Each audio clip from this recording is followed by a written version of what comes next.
Salut à toi internaute, aujourd'hui on va traiter le cas très controversé de Star Wars 7.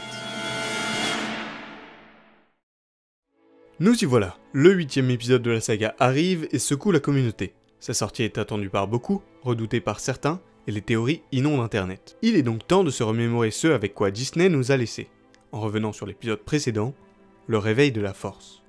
À sa sortie, le film a été modérément bien accueilli. Une partie des spectateurs avait adoré le film, une autre l'avait en effet détesté, mais une majorité était sortie de la salle avec un sentiment plutôt positif. Mais dans les semaines et les mois qui suivirent, ce dernier groupe se divisa pour aller grossir les rangs des deux autres. La communauté est donc divisée en deux, d'un côté les adorateurs et de l'autre les haters. Le film puise bien entendu dans la nostalgie pour faire réagir le public, mais une partie de la communauté le rejette, et je vois deux principales raisons à cela. A votre avis, pour créer une bonne histoire, qu'est-ce qui est le plus important? Avoir de bonnes idées ou développer des idées? Je dirais que les deux sont importants et indissociables, mais que développer des idées est indispensable. Pour moi, un film à idées est un film qui se soucie uniquement de chercher de bonnes idées, quitte à en avoir trop, et zappe complètement l'étape du développement.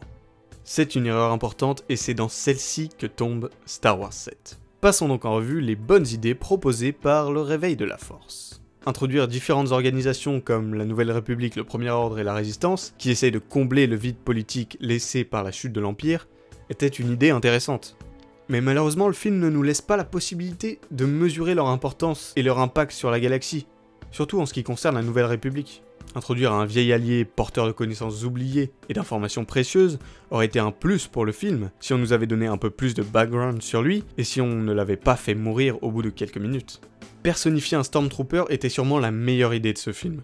Mais malheureusement, elle est largement sous-exploitée. L'unique moment où le passé de film est mentionné est là pour nous rappeler que justement, on ne le connaît pas. À part le simple fait d'avoir été un Stormtrooper, Finn n'est qu'un personnage comme un autre. Le personnage de Kylo Ren est l'idée la mieux développée du film.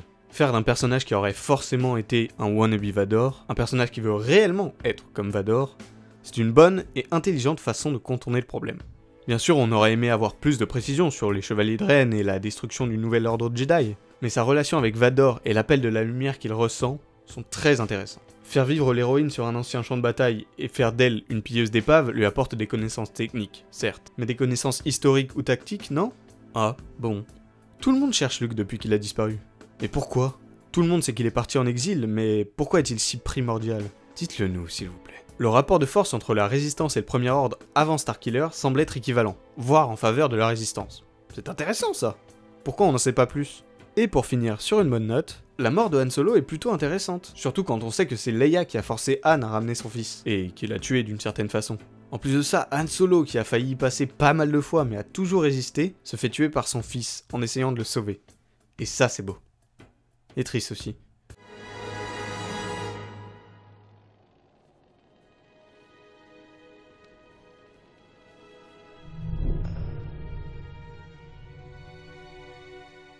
Un peu.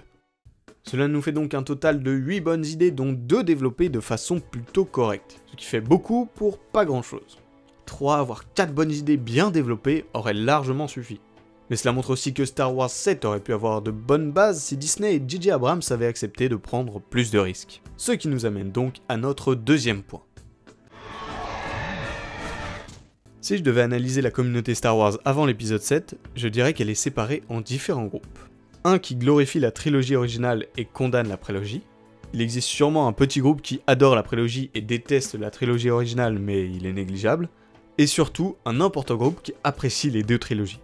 Il peut y avoir des préférences pour l'une, mais aucune des deux n'est détestée. Si je m'arrêtais là et que je vous demandais de quoi s'inspirer pour faire un épisode 7 qui plaise au plus grand nombre, vous répondriez sans hésiter les deux trilogies, car c'est ce qui rassemble la plus grande partie de la communauté. Mais il nous manque un paramètre important que je vais appeler de façon un peu barbare, les fans hardcore. Les fans hardcore représentent la partie la plus active de la communauté. C'est ceux qui sont prêts à écrire des dissertations en commentaire, à envoyer des lettres à Lucasfilm, à se déplacer à tous les événements, bref, c'est cette partie de la communauté que Disney voit le plus. Et étant donné que le taux de fans hardcore est bien plus important chez les fans de la trilogie originale que chez les fans des deux trilogies, du point de vue de Disney, la plus grande partie de la communauté adore la trilogie originale et déteste la prélogie. Et leur choix de sécurité se base donc là-dessus. D'autant plus que toute la communauté aime la trilogie, alors y a aucun risque, non? à moins qu'une partie de la communauté ne voit pas Star Wars sans la prélogie. Ce qui est le cas. Voilà pourquoi viser les fans de la trilogie originale uniquement était plutôt risqué. Et il est même possible, voire probable, que des personnes se reconnaissant dans cette partie de la communauté n'aient pas apprécié Star Wars 7, à cause par exemple du manque de développement. Bien sûr, Star Wars épisode 7 n'était pas un projet facile. Et le réveil de la Force présente quand même de bons points comme le combat final et le personnage de Kylo, mais aussi des questionnements sur Luke et les origines de Rey et Snoke qui seront certainement abordés dans l'imminent épisode 8. En attendant de voir la suite, ce sera tout pour cette analyse, merci d'avoir regardé, n'hésite pas à partager ton avis en commentaire, et si la vidéo t'a plu, tu peux mettre un petit like et t'abonner.